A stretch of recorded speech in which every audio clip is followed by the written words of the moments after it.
Islamic Center BSD City di Kota Tangerang Selatan. Islamic Center ini dibangun pada tahun 2021 lalu dan baru selesai pada awal tahun ini. Sebelum menjadi Islamic Center, kawasan tersebut merupakan bangunan Masjid Ar-Rahman yang dikelola langsung oleh warga sekitar. Namun karena lahan tersebut milik pemerintah daerah, Wali Kota Tangerang Selatan Airin Rahmi berniat menjadikan lingkungan tersebut menjadi kawasan Islamic Center. Bagaimana sejarah berdirinya bangunan Islamic Center akan disampaikan oleh Rizky dari Warta Kota. Halo, selamat sore rekan Ariskada Tribunnews Nusantara. Ya, bisa saya dapat informasikan bahwa bangunan atau konsep Islamic Center tersendiri terletak di Jalan Letnan Sutopo, tepatnya BSD, kawasan BSD Serpong, Kota Tangerang Selatan. Dulu Islamic Center ini merupakan Islamic Center Masjid Ar-Rahman atau Yayasan Islamic Center Ar-Rahman yang berdiri sejak tahun 90-an lalu. Kemudian karena bidang tanah atau aset tanah yang dimiliki oleh pemerintah Kota Tangerang Selatan, hingga akhirnya pemerintah Kota Tangerang Selatan merencanakan pembangunan Islamic Center layaknya wilayah ibu kota DKI Jakarta dan Kabupaten Tangerang serta Provinsi Banten yang telah memilikinya di kawasan wilayah Kota Tangerang Selatan itu sendiri. Alhasil rencana itu diwujudkan oleh Wali Kota Tangerang Selatan Airin Rahmi sebelum mencopot masa jabatannya. Airin meminta warga kesediaan dari Yayasan Masjid Ar-Rahman untuk dibongkar bangunannya dan disulap menjadi Islamic Center, yakni Islamic Center Kota Tangerang Selatan. Namun rencana tersebut sempat tersendat yang dilakukan pada tahun 2019 lalu hingga baru terwujud di tahun 2020 kemarin dikarenakan pandemi COVID-19 Kota Tangerang Selatan. Hasilnya gedung Islamic Center itu berdiri di atas luas tanah 6.450 meter persegi dengan 2 lantainya dan kini sudah dapat dinikmati oleh para masyarakat yang mengunjungi ataupun sengaja beribadah di lokasi tersebut. Rencananya memang gedung ini akan dijadikan pusat perbudayaan Islam di Kota Tangerang Selatan oleh pemerintah Kota Tangerang Selatan. Itulah rencana atau sejarah berdirinya Islamic Center ini. Lalu bagaimana dengan konsep bangunan yang didesain atau sengaja dilakukan oleh pengembang dan pihak pemerintah Kota Tangerang Selatan dalam membangun Islamic Center ini? Islamic Center ini memiliki 2 lantai, yakni lantai pertama dijadikan sebagai ruang pengelola nantinya, dan ada juga ruang perpustakaan dan ruang budaya atau ruang pelayanan masyarakat dan tempat wudhu pria maupun wanita. Sedangkan di lantai 2-nya itu dikhususkan untuk sholat maupun arsip audio dan gudang serta para mimbar dari pembawa khotbah atau pembawa penceramah.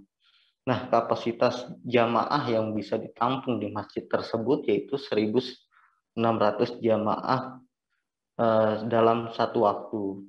Nah, konsep yang digunakan oleh Islamic Center ini memiliki konsep ruang terbuka hijau yang luas dengan plaza entrance masjid yang berada tepat di depan gedung masjid hingga dapat menyambung ke bagian utama masjid. Dan ini kita bisa melihat plaza entrance memang memiliki rem atau dengan sirkulasi pejalan kaki yang cukup luas hingga akses khusus yang disediakan bagi kaum disabilitas. Jadi bagi teman-teman yang kaum disabilitas nggak usah takut nih, walaupun sholatnya di lantai 2, gedung atau pihak pengelola telah menyiapkan bagian untuk akses menuju lantai 2 bagi penyandang disabilitas. Nah, sedangkan untuk keberadaan Kubah sendiri, desain yang diambil yaitu memiliki dua interpretasi simboliknya. Ini mempresentasikan simbol kekuasaan dan kebesaran Tuhan. Kubah ini mengadopsi arsitektur Timur Tengah dan Turki dengan memasukkan unsur lokal, yaitu warna unsur lokal dari pemerintah Kota Tangerang Selatan atau Kota Tangerang Selatan, yaitu hijau Tosca atau Tosca saja. Seperti motif yang ada di Kubah mengambil konsep modifikasi dari Rukn al-Hibs, sebuah lambang Islam yang digariskan sebagai dua persegi yang bersilangan. Lalu konsep oktagon menara masjid menjadi simbol datangnya hidayah melalui 8 arah dan penyebaran Islam ke 8 arah penjuru mata angin.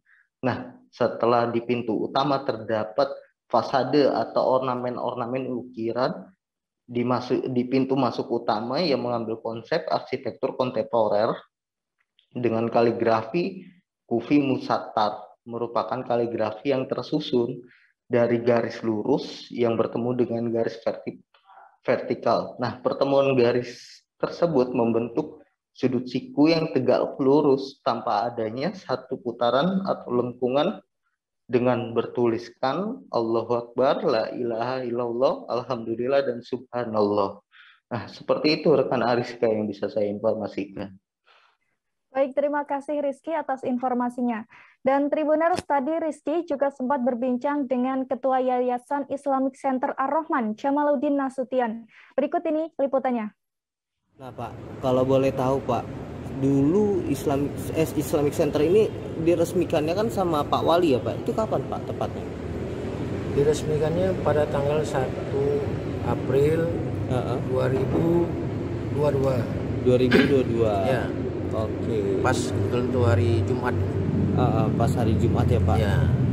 Nah Pak, setahu saya Pak, setelah peresmian itu Pak, sebelumnya apa sih bangunan Islamic Center ini? Oh, bangunannya sebelumnya adanya Islamic Center ini adalah masjid. Terus dulu di sini ada jalan pemisah masjid dengan gedung aula. Gedung aula itu bisa digunakan sebagai gedung serbaguna dan ada dulu sekolahan di sana. Sekolahan TK sampai SD. Nah, itu belakangan karena adanya keinginan dari pihak wali kota, tepatnya Ibu Hajah Airin dulu sebagai wali kota, ingin membangun Islamic Center untuk kelas Tangerang Selatan. Kita diajak berembuk lah dulu dari pihak DKM, Ar-Rahman dulu namanya, masih di sini, diajak berunding untuk boleh apa tidak dibangun Islamic Center di sini. Setelah ada kesepakatan bahwa dari pihak wali kota ingin membangun, tentu kita dengan senang hati ingin dibangunkan masjid besar seperti ini, ya sekelas Islamic Center yang seperti apa yang kita lihat sekarang ini. Tapi waktu itu rencana Ibu sudah ada di 2017. Ternyata waktu sudah mau pelaksanaan eksekusinya, katakan membangun di 2020. Terima kasih sudah nonton. Jangan lupa like, subscribe, dan share ya.